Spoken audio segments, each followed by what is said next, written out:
Hello everyone, I hope you all are doing good. So I am back with my second part of immunity which we have studied yesterday.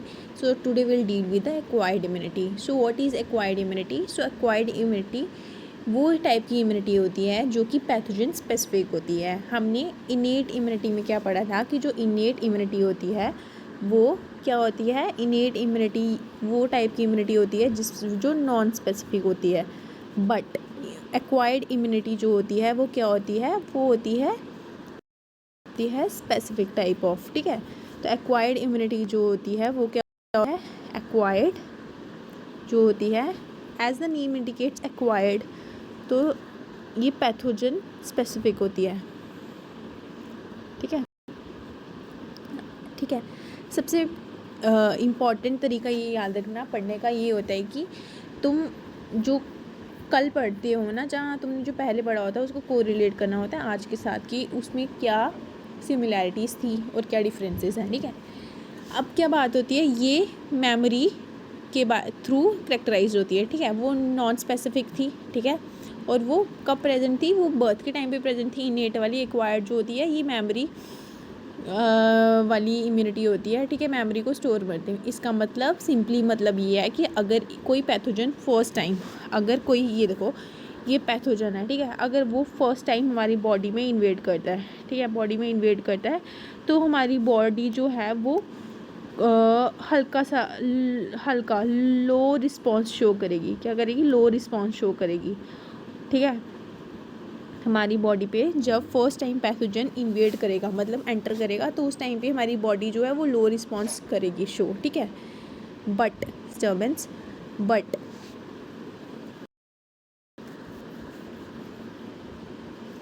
हमारी body जो है वो लो response show करेगी। But further antigen, वही same antigen हमारी body में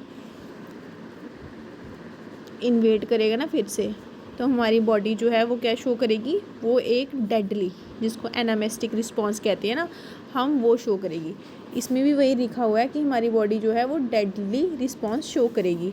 ठीक है, सबसे पहले क्या होगा, तो एक्वायर्ड इम्यूनिटी में हमने क्या पढ़ा कि एक्वायर्ड इम्यूनिटी वो टाइप की इम्यूनिटी होती है जिसमें क्या होता है, जिसमें बेसिकली कुछ भी नहीं होता है, ये पैथोजन स्पेसिफिक होती है और मेमोरी बेस्ड होती है। मतलब एक ना फोटोग्राफ की तरह होती है। मतलब देखो, कोई पर्सन फर्स्ट टाइम तुमसे मिलता है, ठीक है, तो तुम्हें उस पर्सन के बारे में पता नहीं होता है, बट अगर वो पर्सन तुमसे फिर से मिलेगा तो तुम्हें पता होगा, तुम्हारी मेमोरी में बेस बैठ जाएगा कि हाँ ये पर्सन हमसे ऑलरेडी मिल चुका है। तो उस टाइम पे तुम्हारी मेमोरी जो है वो एनामेस्टिक रिस्पॉन्स, मतलब एक हाई रिस्पॉन्स शो करेगी कि हाँ इसको तो हमने कहीं देखा हुआ है। वैसे ही एक्वायर्ड इम्यूनिटी जो होती है वो मेमोरी बेस्ड इम्यूनिटी होती है। ठीक है, यहाँ तक पता चला। फिर उसके बाद क्या होता है कि ये जो क्या बोलते हैं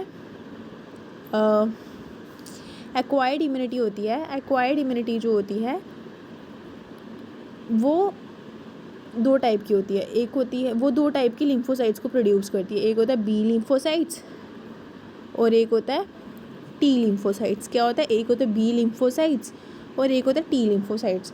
अब बी लिम्फोसाइट क्या होता है, हायर क्लासेस में तुम पढ़ोगे कि ये एक्वायर्ड इम्यूनिटी भी दो टाइप की होती है, on the basis of effector cells and on the basis of origin. On the basis of effector cells को ही हम बोलते हैं, बट अभी तुम 12th में हो तो उस बेसिक ही याद रखो कि आजकल तो पता ही है कि क्यों मैं डिकोडिंग करवा रही हूँ। आजकल पता ही है कि जो नीट का जो एंट्रेंस जो है वो ऑन द बेसिस की क्या बोलते हैं एनसीईआरटी से ही आता है। तो एक एक लाइन तुम्हें डिकोड करा रही हूँ मैं। ठीक है, तो इसमें क्या है, सिंपल लिम्फोसाइट्स होते हैं वो क्या रोल प्ले करते हैं, बील्स लिम्फोसाइट्स जो होते हैं वो फॉर्मेशन करते हैं किसका, वो एंटीबॉडीज़ बांधते हैं। क्या बनाते हैं, एंटीबॉडीज़, वो एंटीबॉडीज़ का फॉर्म करते हैं। ठीक है, एंटीबॉडीज़ का फॉर्म करते हैं। अब एंटीबॉडीज़ क्या होती है, एंटीबॉडीज़ कुछ भी नहीं है, ये प्रोटीन्स होते हैं। ठीक है, प्रोटीनिशियस बॉडी, जो हम इनको प्रोटीन्स कह सकते हैं, जो कि क्या रोल प्ले करते हैं, जो कि रोल प्ले करते हैं फाइट। अब देख एंटीजन आ गया, ठीक है, एंटीजन आ गया, ये बाइंड करेगा एंटीबॉडीज़ के साथ, ये होता है एंटीबॉडी। ठीक है, ये होता है एंटीबॉडी। एंटीबॉडी जो होती है वो क्या करती है, वो एंटीजन को क्या करती है, डिस्ट्रॉय कर देती है, वो उस एंटीजन को डिस्ट्रॉय कर देती है। तो क्या काम होता है एंटीबॉडी का, वो एंटीजन को डिस्ट्रॉय कर देती है। तो हमने क्या पढ़ा, एक्वायर्ड इम्यूनिटी पढ़ा हमने, ठीक है।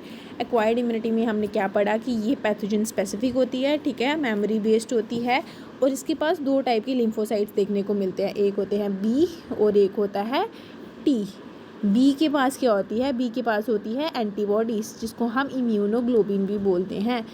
इम्यूनोग्लोबिन जो होती है उसको हम बोलते हैं एंटीबॉडीज़। क्या बोलते हैं, एंटीबॉडीज़, इम्यूनोग्लोबिन्स। और जो टी लिम्फोसाइट्स होते हैं उनको हम बोलते हैं वो ये एंटीबॉडीज़ क्या बोलते हैं, नहीं फॉर्म करते बट हेल्प करते हैं किसको, बी लिम्फोसाइट्स को, ताकि वो एंटीबॉडीज़ का फॉर्मेशन कर सके। तो सिंपल क्या है, टी लिम्फोसाइट्स जो होते हैं वो किस में रोल प्ले करते हैं, ये स्पोर्ट में, स्पोर्टिव सेल्स होते हैं टी लिम्फोसाइट्स, और किस में रोल प्ले करते हैं, ये हेल्प करते हैं किसको, हेल्प करते हैं ये बी लिम्फोसाइट को, किसको हेल्प करते हैं, बी लिम्फोसाइट को, ठीक है, बी लिम्फोसाइट को हेल्प करते हैं, ठीक है। क्यों हेल्प करते हैं, बी लिम्फोसाइट को हेल्प करते हैं ताकि ये फॉर्म कर सके, क्या, ये फॉर्म कर सके एंटीबॉडीज़, क्या फॉर्म कर सके, एंटीबॉडीज़। तो दैट वाज ऑल अबाउट हमारा कि इसमें दो टाइप की हमें लिम्फोसाइट्स देखने को मिलते हैं एक्वायर्ड इम्यूनिटी में। उसके बाद क्या बोलती है एनसीईआरटी, ये कहती है कि स्ट्रक्चर बताया इसने, किसका बताया स्ट्रक्चर, इम्यूनोग्लोबिन या एंटीबॉडीज़ का स्ट्रक्चर बताया इसने, एंटीबॉडीज़ का स्ट्रक्चर बताया है। और उसने स्ट्रक्चर में क्या बताया है कि जो एंटीबॉडी का मॉलिक्यूल है वो 4 पेप्टाइड चेन से बना हुआ है, 4 पेप्टाइड चेन से बना, पेप्टाइड चेन्स 4 से बना है, 2 लार्जर वाली और 2 स्मॉलर वन। लार्जर वन जो है उसको हम बोलेंगे हैवी चेन, इसको हैवी चेन बोलेंगे, और जो स्मॉलर वन है ना, स्मॉलर वन जो है इसको हम बोलेंगे light chain, light chain. Higher classes में जाओगे तो इसके फर्दर आपको स्ट्रक्चर को इलेबोरेट करने को मिलेगा, बट यहाँ पे बेसिकली याद रखो कि जो एंटीबॉडीज़ है वो कुछ भी नहीं है, बेसिकली ये एक पेप्टाइड मॉलिक्यूल, मतलब प्रोटीनीशियस मॉलिक्यूल है जो कि पेप्टाइड चेन से मिलकर बना हुआ है। 2 हैवी चेन्स होती है और 2 लाइट चेन्स होती हैं, ठीक है, बाहर वाली लाइट चेन्स होती है और अंदर वाली हैवी चेन होती हैं। और क्या होता है कि एंटीबॉडी, और इसी से हम इसको रिप्रेजेंट करते हैं एंटीबॉडी के मॉलिक्यूल को, कैसे, H2L2। अब H का मतलब क्या हुआ, H का means heavy, 2 heavy and 2 light, ठीक है। उसके बाद इसमें क्या बोला हुआ है, उसमें इसके बाद बोला है कि डिफरेंट टाइप ऑफ एंटीबॉडीज़ जो होती है हमारी बॉडी में प्रोड्यूस होती हैं, ठीक है, हमारी बॉडीज़ में डिफरेंट टाइप्स की एंटीबॉडीज़ जो है वो प्रोड्यूस होती हैं, जैसे कि IgA जो होती है वो हमें कहाँ पे देखने को मिलती है, ये मदर के मिल्क में, ये एक्स्ट्रा मैं पढ़ा रही हूँ तुम्हें ताकि तुम्हें आगे पता लगेगा। मदर्स के मिल्क में देखने को मिलती है हमें कोलेस्ट्रम में, ठीक है। कोलेस्ट्रम में हमें क्या देखने को मिलता है, जो फर्स्ट इनिशिएटिंग पीरियड जब मदर, जैसे बेबी क्या बोलते हैं, बर्थ लेता है, और वो जो फर्स्ट टाइम जो मिल्क होता है उसको हम कोलेस्ट्रम बोलते हैं, येलोइश कलर का होता है वो, ठीक है। IgA जो एंटीबॉडी है वो हमें मदर में देखने को मिलती है, ठीक है। उसके बाद हमें देखने को मिलती है, क्या बोलते हैं, IgM, ठीक है। IgE जो होती है वो एलर्जिक रिस्पॉन्सेस में, एलर्जीज़ में रोल प्ले करती है, एलर्जिक रिस्पॉन्सेस में रोल प्ले करती है, ठीक है, IgE। और IgG भी होती है, एक IgD भी होती है, पर उसका अभी तक हमें क्या बोलते हैं फंक्शन पता नहीं लगा है। एक होती है IgG, ठीक है, एक होती है IgG। अब IgG क्या होती है, IgG कुछ भी नहीं होती है, बेसिकली इट इज़ बेसिकली वो, मतलब ये हमारी बॉडी में मोस्ट अबंडेंट फॉर्म में प्रेजेंट होती है, ठीक है। और IgG का क्या काम होता है, IgG का कुछ भी बेसिकली काम नहीं होता है। The only role play IgG perform is that ये क्या होती है, ये ट्रांसफ़र करती है प्रेग्नेंट वुमेंस में प्लेसेंटा के थ्रू। जो प्लेसेंटा होता है ना, जो न्यूट्रिशन प्रोवाइड करता है ना, और एक्सक्रीटरी रोल, ठीक है, फीटल में ये प्लेसेंटा के थ्रू ट्रांसफ़र होती है किसके, फीटस में, उसमें भी क्या बोलते हैं एंटीबॉडीज़ फॉर्म करती है। तो ये extra knowledge I am providing you extra, ठीक है, एनसीईआरटी में नहीं दिया हुआ है। फिर उसके बाद क्या है, कहती है, फिर उसको डिकोड करते हैं। फिर एनसीईआरटी क्या कहती है, फिर एनसीईआरटी कहती है कि जो क्या बोलते हैं, जो हमारा बी लिम्फोसाइट्स होते हैं ना, बी लिम्फोसाइट्स जो होते हैं वो क्या करते हैं, वो कौन सी टाइप की क्या बोलते हैं इम्यूनिटी शो करते हैं, वो करते हैं हमारे पास, वो क्या करते हैं, वो ह्यूमोरल इम्यूनिटी शो करते हैं। अब ह्यूमोरल कैसे, अब देखो बी लिम्फोसाइट्स कैसे याद रखना है, बी लिम्फोसाइट्स हैं, बी लिम्फोसाइट जो है क्या प्रोड्यूस करते हैं, एंटीबॉडीज़ प्रोड्यूस करते हैं। और एंटीबॉडीज़ हमें कहाँ देखने को मिलती हैं, ब्लड में। तो ब्लड से और ह्यूमरल क्या होता है, ब्लड में देखने को मिलती हैं। तो ब्लड जो है वो कहाँ पे प्रेजेंट होता है, ब्लड का दूसरा नाम ही हम ह्यूमरल होता है ना, ऐसे उसको याद रखना। उसके बाद हम बात करेंगे टी लिम्फोसाइट्स। तो टी लिम्फोसाइट्स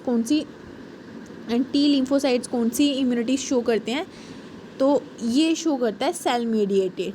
अब सेल मेडिएटेड इम्यूनिटी शो करता है, कौन करता है, सेल मेडिएटेड इम्यूनिटी शो करता है कौन, टी लिम्फोसाइट।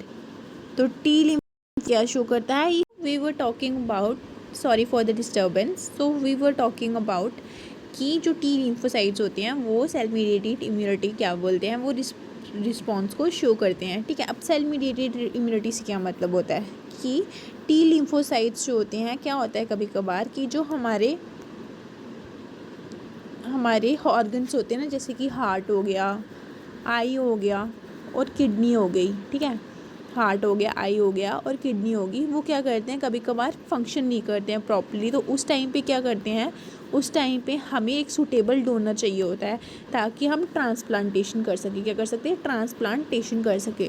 तो उस टाइम पे क्या होता है कि जो डॉक्टर्स होते हैं ना, वो ग्राफ्ट्स को क्या बोलते हैं, कभी भी ऐसे उठा कर नहीं देखते हैं कि किसी से भी ले लिया और डाल दिया, क्योंकि जो हमारी सेल मेडिएटेड इम्यूनिटी होती है ना, वो ट्रांसप्लांटेशन में और ग्राफ्ट रिजेक्शन में बहुत रोल प्ले करती है। अगर ग्राफ्ट मैच नहीं होगा ना, तो क्या करेगा, हमारी जो सेल मेडिएटेड इम्यूनिटी है वो उसको क्या बोलते हैं, इफेक्ट कॉज करेगी, जो कि न्यू किडनी इम्प्लांट होएगी ना जो डोनर में, तो डोनर से, तो वो उसी टाइम पे उसको एनामिस्टिक रिस्पॉन्स शो कर देगी और इससे क्या होगा, पर्सन की डेथ भी हो सकती है। तो इसलिए हमेशा ट्रांसप्लांटेशन में याद रखना कि जो बॉडी है उसको इम्यूनो सरपसेंट्स, मतलब इम्यूनिटी को सरपसेंट मतलब सप्रेस करने वाले क्या बोलते हैं, एंटीबायोटिक्स दिए जाते हैं। उससे क्या होता है कि जो पर्सन है उसकी इम्यूनिटी जो है वो इतनी ज़्यादा हाई रिस्पॉन्स शो नहीं करती है, जो कि एक्सटर्नल मीन ग्राफ्ट जो उसकी बॉडी में आता है। ठीक है, इसलिए बॉडी जो होती है वो नॉन सेल्फ और सेल्फ जो होती है ना, नॉन सेल्फ और सेल्फ की कौन सा अपना है और कौन सा अलग होता है। ठीक है, ये सेल मेडिएटेड इम्यूनिटी जो है, सेल मेडिएटेड इम्यूनिटी जो है वो हमें शो करती है। ठीक है, दैट वाज ऑल अबाउट, आज हमने पढ़ा एक्वायर्ड इम्यूनिटी। तो हम रोज़ छोटे छोटे टॉपिक्स जो हैं वो कंप्लीट कर रहे हैं। कल हमने इनेट इम्यूनिटी पढ़ा था, आज हमने एक्वायर्ड इम्यूनिटी पढ़ा। ठीक है, तो that was all about the second part of immunity. कल हम पढ़ेंगे active and passive immunity, vaccinisation and immunisation. कल हम इम्यूनिटी को कंप्लीट कर देंगे। मैं शॉर्ट वीडियोस इसलिए ले रही हूँ ताकि आपको हेल्प होए ईजिली अंडरस्टैंड करने में। और मैं रोज़ चेंजेस करती हूँ अपनी वीडियोज़ में, लाइक कभी बोर्ड को ऐड करती हूँ, कभी तुम्हें डायरेक्ट एनसीईआरटी के पेजेस दिखा रही हूँ ताकि तुम्हें पता लगे कि मैं कहाँ से पढ़ा रही हूँ, तो मैं डी कोड कैसे करा रही हूँ। तो I hope you all like this video. Thanks a lot and we'll meet next time. तब तक के लिए खुश रहिए, हैप्पी रहिए और just live the life to the fullest. Life is very beautiful.